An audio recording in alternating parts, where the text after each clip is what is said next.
અમદાવાદમાં વધુ એક વખત પકડાયો છે ડ્રગ્સનો જથ્થો। કેનેડા, થાઇલેન્ડ અને યુએસથી ડ્રગ્સ મંગાવાયું હતું। ક્રાઇમ બ્રાન્ચે 3.45 કરોડની કિંમતનું આ ડ્રગ્સ જપ્ત કર્યું છે।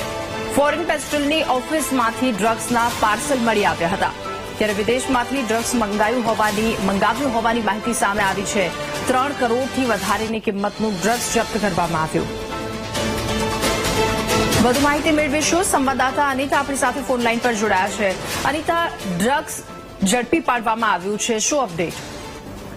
જે ખાસ તો જે પ્રકારે ફરી એક વખત જે ડાર્ક વેબ તથા ઇન્ટરનેટના માધ્યમથી યુએસએ, કેનેડા અને થાઇલેન્ડ સુધી જે ડ્રગ્સ મંગાવવાનો વધુ એક રેકેટ નો ક્રાઇમ બ્રાન્ચે પર્દાફાશ કર્યો છે અને જુદા જુદા દેશમાંથી જે આવેલું જે ડ્રગ્સ છે તે જપ્ત કરવામાં આવ્યું છે। મહત્વનું છે કે 3 કરોડ 45 લાખની કિંમતનું આ જે ડ્રગ્સ જે છે તે ઓનલાઈન મારફતે મંગાવવામાં આવ્યું હતું અને જે ફોરેન પોસ્ટ ઓફિસ છે ત્યાં આ જયારે ડ્રગ્સ આવ્યું હતું તેની માહિતી ક્રાઇમ બ્રાન્ચને મળતા ક્રાઇમ બ્રાન્ચ દ્વારા તપાસ હાથ ધરવામાં આવી છે અને આજે 3 કરોડ 45 લાખનું ડ્રગ્સ જે જપ્ત કરવામાં આવ્યું છે।